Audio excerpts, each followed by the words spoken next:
I call this exercise the T-chart of stress, and it really deals with issues when we're feeling overwhelmed and we let the reality that we've fallen into create a paralysis or dysfunction in us, and even create spots where we're essentially robbing God of His role in doing what's biblically insubordination or rebellion or sin.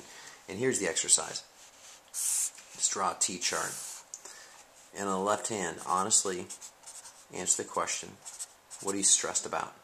And I define stress as being whatever is consuming time or energy. So it may be things that you're spending X hours at the office working on this, or you may not be spending time, but it's in the background emotionally kind of zapping your mind and heart of energy as you process it. And the issues in this column are pretty common to all human beings, right? So if you're to be really honest, it's typically something to do with money.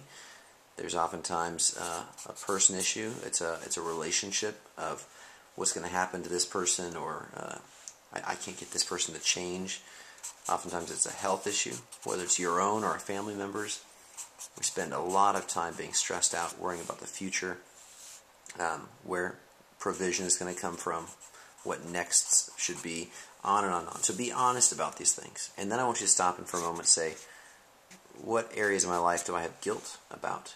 And I define guilt as being the areas of your life that if, time was to stand still and you stood before God and God shined a flashlight in your life, these would be the areas you'd be like, yeah, I know it should be better. And so these things are also pretty common to most people. Most people, when called on the carpet, would say, okay, my walk with God is probably not where it should have been. I've been really kind of distant from God. I've been walking independently of God for a while. My relationship as a spouse, I'm not loving my wife as Christ loved the church, or respecting my husband as Christ calls me to. Whatever that may be, I'm not doing this role well. Or parent, I've just not been present or available for this. Or I know I'm called to be an ambassador of Christ, and there's this neighbor that I've needed to talk to for years, but I just don't have the time. Or living out whatever ministry role God has called me to. And again, these buckets tend to be said in your own words, but the same general categories. And here's the reality. Biblically, everything in this column is actually part of God's job description. These are things that the Bible tells us God is the one capable of, God is the one responsible for, that He provides for us, He cares for us, He's the one who can determine our health, determines the future, can change men's hearts. This is really the only category of things that God uniquely entrusts us with accountability and responsibility for, to be sons and daughters of His, to live out these different deals. But here's what we end up doing. We end up trying to do these things. This is us.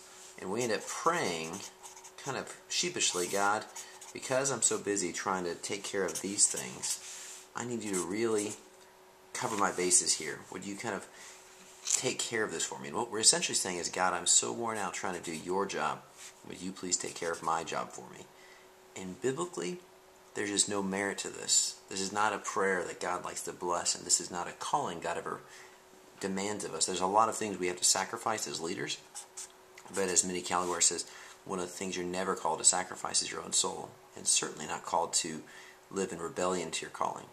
And so I challenge you, what would happen if we were to begin, if you find yourself in a situation, if we were to begin to say, God, I'm going to do this column faithfully, with all I can, and I'm going to pray my pants off about these things because they're real and I don't know what's going to happen, and I'm going to let you be God, and I'm going to be me, and I'm going to be a faithful me to where I'm not living in guilt, and I'm not bearing stress that's not mine to bear, and see what God does. And I promise you, this is a prayer that God delights in answering. This is a walk of faith that gets results.